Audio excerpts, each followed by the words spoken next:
Le 13 décembre 2020, un étudiant de 21 ans nommé Jason Landry a disparu lors d'un trajet en voiture au Texas. Il voulait juste rejoindre sa famille dans la banlieue de Houston pour passer les vacances de Noël. Seulement, il n'est jamais arrivé. Sa voiture a été retrouvée accidentée et vide sur une route de gravier en pleine campagne. Et détail étrange, les forces de l'ordre ont retrouvé absolument toutes ses affaires plus loin sur la route. Sac à dos, vêtements, chaussures et sous-vêtements. Rien ne manquait à part Jason, qui apparemment est parti seul, nu, à pied, en pleine nuit, ce qui n'a vraiment aucun sens. Dans cette vidéo, vous allez découvrir des images rares directement capturées par les caméras des premiers policiers qui sont intervenus sur le lieu de la disparition de l'étudiant. Vous allez découvrir une affaire complexe entourée de zones d'ombre sur laquelle de nombreuses hypothèses ont été avancées au fil du temps. Alors, qu'est-il arrivé à Jason Landry cette nuit-là ? A-t-il simplement pris la fuite ? Été victime d'un accident ? Ou bien s'agit-il d'un crime soigneusement dissimulé ? Installez-vous confortablement et plongeons ensemble dans cette histoire. Tout démarre au Texas, au sud-est des USA, plus précisément à Luling, une petite ville rurale à environ 70 km au sud d'Austin. Appartenant au comté de Caldwell, le secteur est connu pour abriter de nombreux puits de pétrole. Le 14 décembre 2020, vers minuit 30, le bureau du shérif du comté reçoit un appel sur la ligne des urgences. Charles County Sheriff's Office. Yes, ma'am. I can let you know. It's Kelly with Southeast. I just come off of 1322 on the Salt Flat Road, and I just come up on a vehicle that's in a ditch, and it appears that it's going to be he hit a fence. There's clothing and shoes all in the roadway. Okay.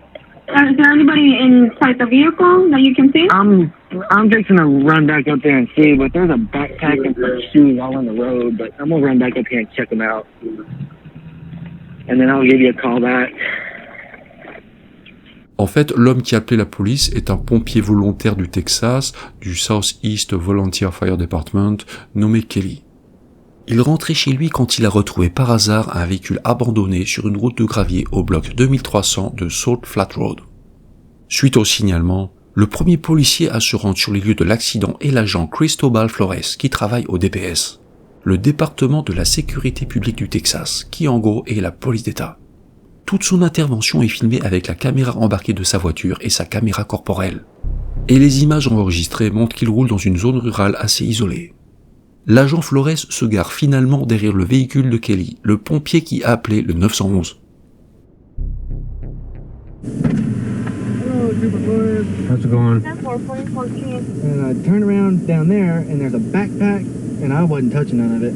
And there's his clothing's all over the place, like he's got undressed, his underwear, shorts. Après avoir discuté avec le pompier, l'agent Flores descend et il va inspecter le véhicule accidenté. Il s'agit d'une Nissan Altima couleur argent, immatriculée au Texas. Détail surprenant, les phares sont toujours allumés et les clés sont encore sur le contact. Les airbags ne se sont pas déployés et la vitre arrière est brisée. Seulement, le conducteur n'est plus sur place. Il a disparu. Après avoir inspecté la voiture abandonnée, les deux hommes retournent à leurs véhicules respectifs pour aller voir les affaires repérées sur la route plus loin. Et avant de repartir, l'agent Flores fait une recherche sur son ordinateur de bord. En fait, il vérifie le numéro d'immatriculation du véhicule accidenté pour identifier son propriétaire. Boy Victor 1 Young 123. Expire June 2021. 2003 Nissan. Landry. Missouri City. Texas. Status clear. Le nom du propriétaire du véhicule est donc Landry et son statut est clair, ce qui signifie qu'il n'est recherché pour aucune infraction. Il n'est apparemment pas connu des services de police. Quelques instants plus tard, l'agent Flores redémarre et rejoint Kelly, le pompier environ 275 mètres plus loin, vers le sud. Vous voyez l'emplacement exact sur la carte. À cet endroit, il constate que des affaires traînent sur la route, comme un sac à dos noir. Et encore plus étrange, des vêtements sont éparpillés par-ci par-là. T-shirt, shorts, sous-vêtements, chaussettes, tongs et casquettes. Tous les vêtements sont dans un état normal, néanmoins, le slip présente une petite tache de sang. L'agent Flores ramasse le sac à dos pour en examiner le contenu. Et il est en train d'examiner un portefeuille trouvé à l'intérieur quand une autre voiture de police arrive sur place. C'est un membre du bureau du shérif du comté de Caldwell qui intervient sur le site. Et vous le voyez arriver sous un autre angle, car il a lui aussi une caméra corporelle et une caméra embarquée dans sa voiture. En fait, juste avant d'arriver, il est passé devant une maison à une centaine de mètres de là, et il en parle aux autres. So what do we know about that house, the 2379? Is it abandoned? It's abandoned. Nobody lives there, but I don't know if he saw all his clothes and stuff. Like, he's completely naked wherever he's at. There's blood on his underwear. So we got 27. Wouldn't let him have that. Cool. Contacts. Right, college kid. So it looks like right. Oh my goodness. Uh-oh. Yeah.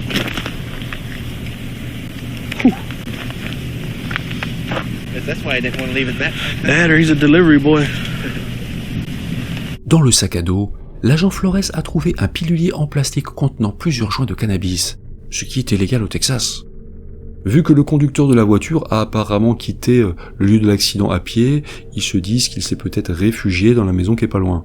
Et le membre du bureau du shérif part vérifier. May 12,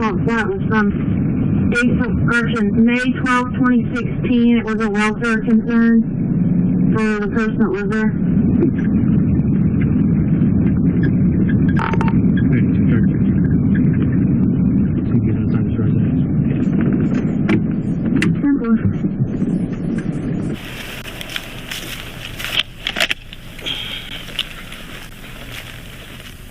Sheriff's office!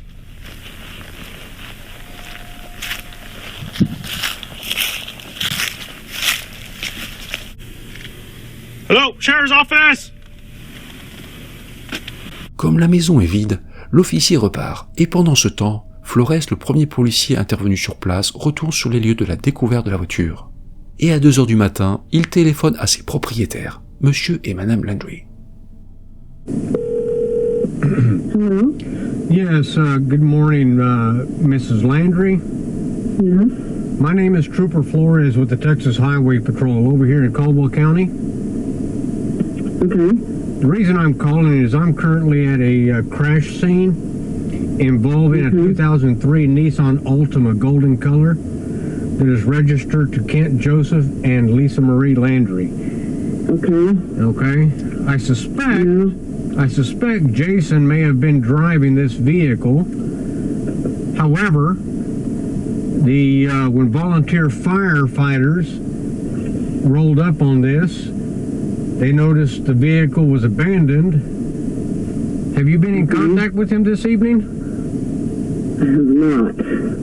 His clothes are, what I suspect his clothes are, may have disrobed himself, and it's 43 degrees out here, and it feels like it's 36. Oh my gosh, okay. Is Caldwell County San Marcos? No, ma'am, that's Hays County. But does he go to school over at Texas State in San Marcos? Yes. What in the world was he doing on this road then?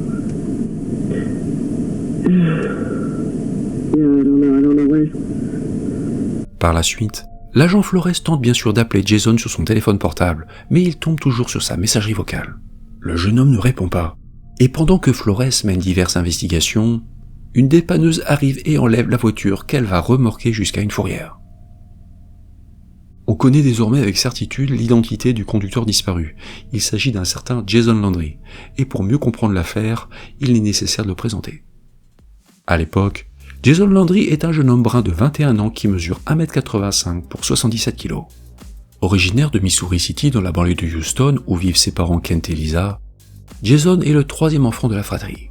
Il a une sœur et un frère aîné nommés respectivement Jessica et Kyle.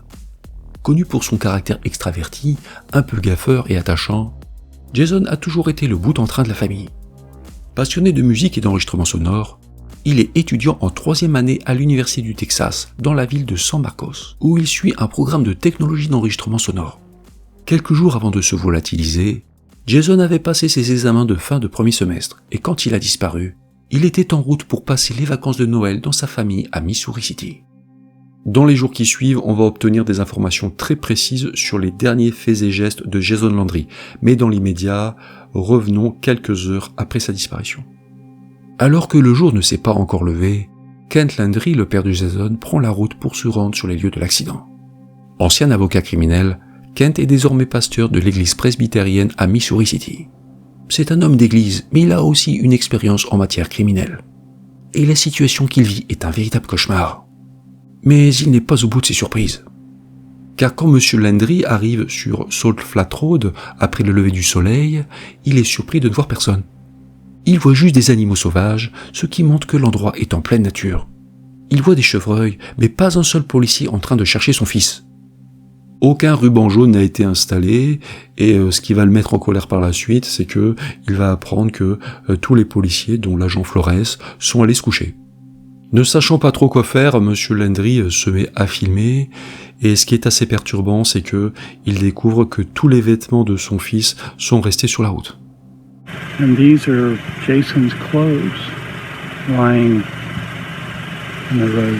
It's hard to see. Those are 2 pairs of socks, shorts. It's underwear. And this is his flip-flops.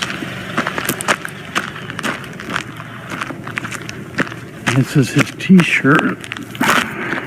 Après avoir filmé les lieux de l'accident pour documenter les choses, M. Landry se rend à la fourrière où a été entreposée la voiture de son fils. Il se débrouille par lui-même pour trouver l'endroit, et là encore il filme tout. Et quand on examine les images, on réalise que la Nissan est assez endommagée. Elle est abîmée à l'avant, ce qui paraît compatible avec une sortie de route. Mais elle présente aussi un gros dégât à l'arrière, qui aurait été causé selon la police par une collision avec un arbre. Et pendant que le père est à la fourrière en train d'examiner la voiture, il se passe un événement inattendu. En regardant à l'intérieur du véhicule, Kent Landry découvre le téléphone portable de son fils entre le siège conducteur et la console centrale. La police n'avait pas vu qu'il y avait toujours le téléphone, un téléphone qui fonctionne toujours en plus. Suite à cette trouvaille, M. Landry est terriblement inquiet pour son fils, qui selon toute apparence est parti à pied, nu et les mains vides. Il est parti seul dans la nuit après son accident. Kent et son épouse Lisa sont désemparés parce qu'ils ont l'impression que la police a cessé de se soucier de leur fils dès l'instant où ils ont découvert du cannabis dans son sac à dos. Et comme dans les cas où un conducteur a fui les lieux d'un accident, la police pense certainement qu'il a quelque chose à cacher. Ceci dit, une enquête pour personnes disparues est tout de même ouverte par le bureau du shérif du comté de Caldwell, en charge de l'affaire. Les hommes de loi font les vérifications habituelles et leurs investigations techniques sur l'ordinateur de l'étudiant et son téléphone portable vont permettre de reconstituer de manière très précise la chronologie des faits. Le 13 décembre 2020, le soir de sa disparition, Jason Landry discute pendant 45 minutes avec un ami sur FaceTime dans sa chambre d'étudiant de San Marcos. La conversation est même filmée en vidéo. Aucun son n'est enregistré, mais sur les images, le jeune homme semble alerte et sociable. Il parle beaucoup et se roule aussi notamment des joints. Car depuis 2 ans qu'il est à l'université, qu'il a quitté le domicile familial, Jason s'est laissé en quelque sorte un peu aller. Il joue pendant des heures à la PlayStation et s'est aussi mis à la fumette. Il semblerait que Jason ait commencé à fumer de l'herbe durant la pandémie de 2020, quand il a dû suivre des cours à distance. Parce que, vu sa personnalité, son père a déclaré que l'isoler était la pire chose qui puisse lui arriver. Privé de relations sociales, Jason se serait en quelque sorte réfugié dans la fumée de cannabis. Et ce soir-là, il s'est visiblement préparé un peu de marchandises pour sa consommation personnelle. Sur les images, on le voit d'ailleurs remplir le fameux pilulier en plastique qui sera retrouvé quelques heures plus tard par l'agent Flores. Mais attention, il est quand même important de préciser que Jason n'était pas un dealer. La police a même déclaré qu'il avait sur lui une petite quantité de cannabis. Livré à lui-même, Jason Landry fumait semble-t-il un peu trop. Il s'intéressait aussi beaucoup aux liens entre les psychédéliques, les expériences de mort imminente et les expériences spirituelles. Dans la vidéo, on remarque que Jason transpire beaucoup. C'est un détail, mais ses aisselles sont trempées de sueur. Certains pensent qu'il a peut-être fait des pompes dans sa chambre et d'autres que c'est un signe d'anxiété. Mais on ne sait pas. Et à la fin de cette conversation FaceTime, Jason se prépare pour partir. Il se change et enfile d'autres vêtements. Les mêmes vêtements qu'ils seront retrouvés sur la route un peu plus tard cette nuit-là. Notamment un t-shirt rouge délavé du Camp Shoye, le camp de vacances chrétien où il avait travaillé quelques années plus tôt. Ce soir-là, le centre du Texas connaît une vague de froid avec des températures qui n'excèdent pas 6 degrés Celsius. Mais l'étudiant est peu couvert. Il porte juste un t-shirt, un short, des sandales et des chaussettes à l'effigie de Bob l'éponge. La vidéo FaceTime dure plus de 50 minutes et à la fin de la conversation, on voit Jason qui prend son sac à dos noir contenant sa PlayStation, son ordinateur, ses affaires de toilette et aussi quelques joints. Et à 22h55, il quitte son appartement de San Marcos pour se rendre à Missouri City, dans la banlieue de Houston, où il a prévu de passer les vacances de Noël. Jason monte à bord de sa Nissan Altima argentée et programme l'application Waze pour se rendre à Missouri City. Un trajet de 265 km qui prend un peu plus de 2h30. À 23h, Jason est sur la route. Il conduit son véhicule et à 23h07, il entre dans le comté de Caldwell par la Highway 80. Un axe routier très fréquenté reliant San Marcos à Luling, une petite ville pétrolière et d'élevage située à 40 km au sud-est. Pendant le trajet, Jason communique avec un ami et son ex-petit ami sur FaceTime et Snapchat. Et de l'avis de tous, il est de bonne humeur. Au moment de sa disparition, Jason était en bonne forme physique et il avait la pêche. Il venait de passer ses examens, travaillait en parallèle de ses études chez Jimmy John's, une chaîne de sandwich américaine, et il avait de nombreux projets d'avenir, notamment un mois de vacances. Jason est donc en train de rentrer tranquillement chez lui, d'après ses amis, il est calme et confiant, il est sur la bonne route, tout va bien, mais pour une raison inconnue, quand il entre dans Luling, il cesse brusquement d'utiliser Waze. À 23h24, Jason éteint subitement l'application de navigation routière Waze. Quelques instants plus tard, il arrive à l'intersection de Magnolia Avenue et d'East Austin Street, et c'est là que s'arrête sa trace numérique. On suppose qu'au lieu de tourner à droite sur Magnolia Avenue, qui l'aurait mené vers l'Interstate 10 et donc vers Missouri City, il continue tout droit sur East Austin Street, une rue qui finit par tourner à gauche et devient une route de gravier nommée Salt Flat Road. Et en ce qui concerne la suite, c'est l'inconnu. Il y a une intervalle de 67 minutes, et ça c'est un des éléments du mystère, 67 minutes durant lesquelles on ne sait pas ce que fait Jason. Tout ce qu'on sait, c'est que à minuit 31, son véhicule est retrouvé abandonné sur Salt Flat Road. À ce stade de l'enquête, le bureau du shérif privilégie la thèse d'un accident impliquant un seul véhicule, probablement dû à une embardée sur cette route de gravier, suivie d'une sortie de route. Les policiers pensent que Jason, qui était au volant, n'a été que légèrement blessé dans l'accident et est ensuite parti à pied. Et ce n'est qu'après qu'il a disparu. Dès le lendemain de la disparition, les autorités lancent d'importantes recherches le long de Salt Flat Road, aidées par des associations de recherche et sauvetage comme Texas Search and Rescue. Plus d'une centaine de volontaires vêtus de t-shirts orange ratissent la zone à pied, à cheval et en véhicule tout-terrain. On fait bien entendu venir sur place des chiens spécialisés dans la détection d'odeurs humaines, et l'un des chiens va retrouver la piste olfactive de l'étudiant. Il va suivre sa piste sur 400 mètres depuis le site de l'accident, avant de la perdre. Dans ce dossier, les équipes de recherche ne laissent rien au hasard. Elles ratissent le terrain herbeux et accidenté, inspectent les réservoirs de stockage de pétrole, fouillent les cabanes abandonnées, mais dans cette zone pétrolière, l'une des régions les plus hostiles du centre du Texas, un paysage vallonné et boisé, jonché de vieux équipements rouillés, les cachettes potentielles sont nombreuses. Tous les plans d'eau et ruisseaux de la région vont aussi être sondés. On va même carrément vider plusieurs étangs pendant des jours pour voir si le corps de Jason n'est pas au fond. Mais tous ces efforts ne produiront aucun résultat. Pour tenter de repérer quelque chose depuis les airs, un hélicoptère et un petit avion sont déployés. Et les sauveteurs font aussi décoller de nombreux drones, couvrant au total une zone de recherche de plus de 12 500 hectares. En parallèle des battues sur le terrain, on parle beaucoup de la disparition de Jason Landry sur les chaînes d'infos continues. Le visage de l'étudiant est diffusé par les médias de tout l'État. Durant des jours et même des semaines, des efforts colossaux sont donc faits pour tenter de retrouver le disparu. Malheureusement, Jason reste introuvable. Par la suite, les mois et même les années vont défiler. Et monsieur et madame Landry vont poursuivre le combat. Et ils vont mener de nombreuses actions. Ils vont offrir une récompense de $20 000 pour toute information utile, installer de nombreux panneaux avec la photo de leur fils un peu partout, et donner de nombreuses interviews pour que l'affaire ne tombe pas dans l'oubli. Et en juillet 2020, l'affaire va connaître un rebondissement assez dingue. La police de New York fait savoir qu'un jeune homme non identifié a été retrouvé inconscient, sans blessure apparente dans le Bronx, un des 5 arrondissements de New York City. L'inconnu est conduit à l'hôpital, et quand on voit sa photo, c'est bluffant tellement il ressemble à Jason. Évidemment, quand la famille Landry apprend la nouvelle, elle reprend espoir. Un espoir hélas de courte durée. car des tests ADN vont confirmer que cet homme n'est pas Jason. Il est originaire de Yonkers, une ville de l'État de New York. C'était donc une fausse piste. Comme dans de nombreuses autres affaires de disparition, les parents de Jason ont reçu beaucoup d'aide. Un grand nombre de bénévoles de profils très différents les ont aidés en menant de nouvelles battues sur le terrain. Mais rien n'y a fait.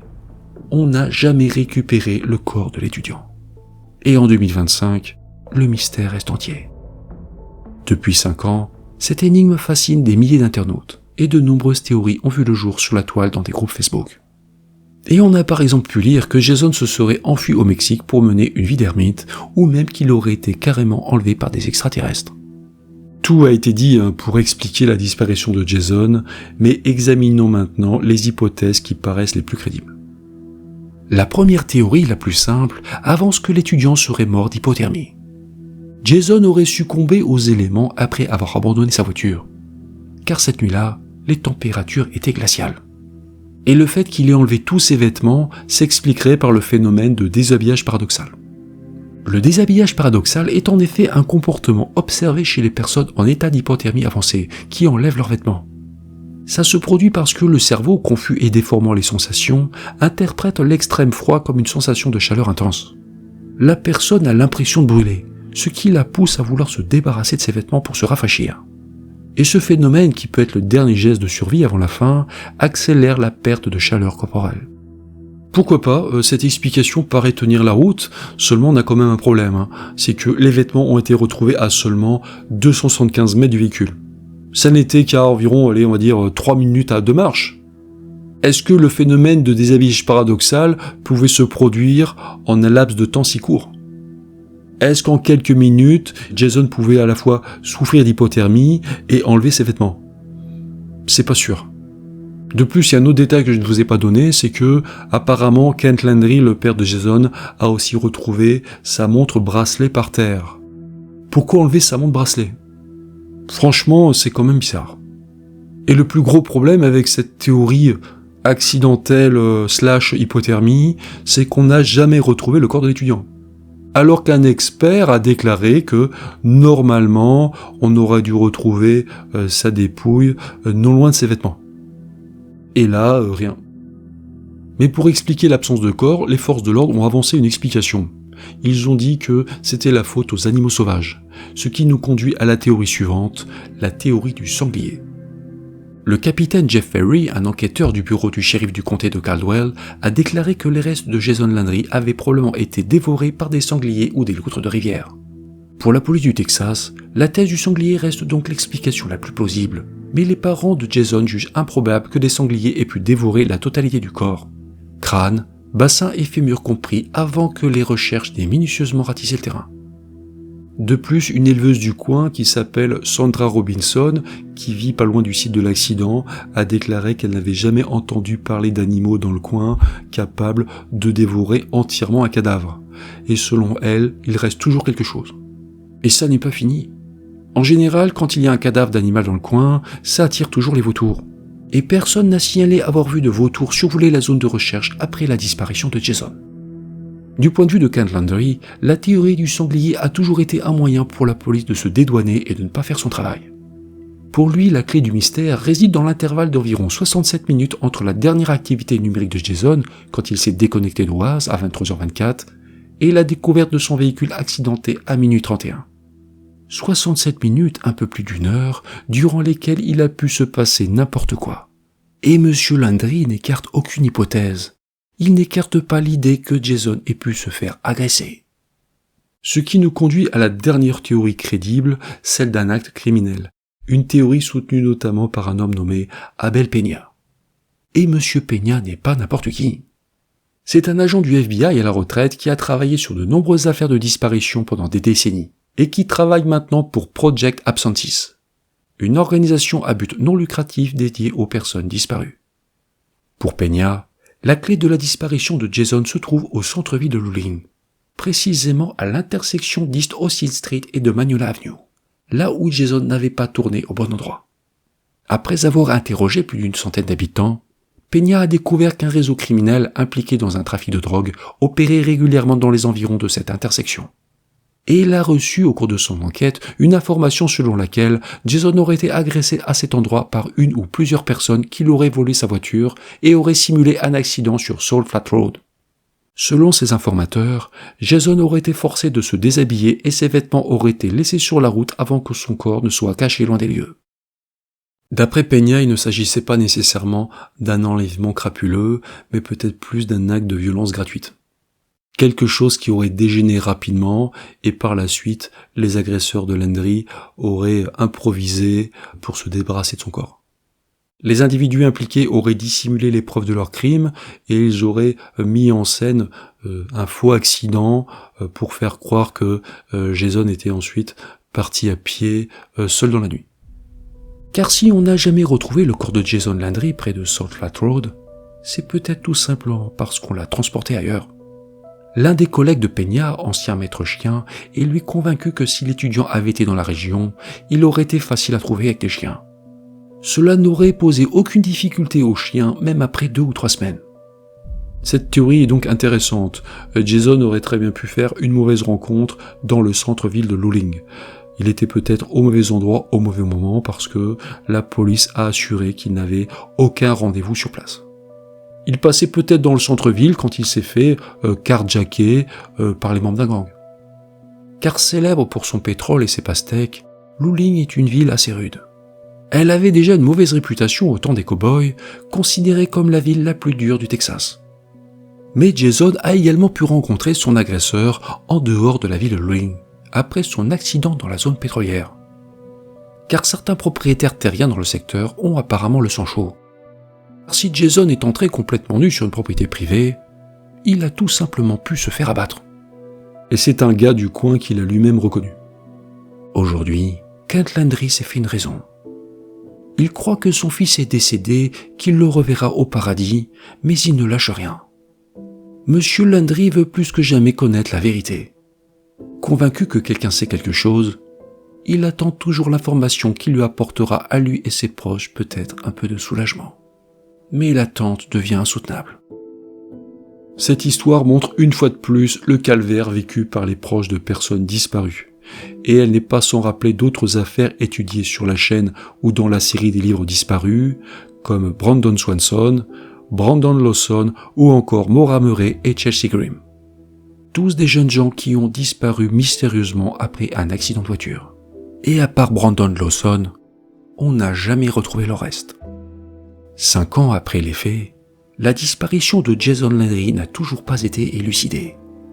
Aujourd'hui, l'enquête reste ouverte, mais on attend toujours un élément nouveau. Un petit détail qui fera la différence. Une information qui changera tout. Mais en attendant, ce cold case reste l'une des affaires les plus étranges du Texas.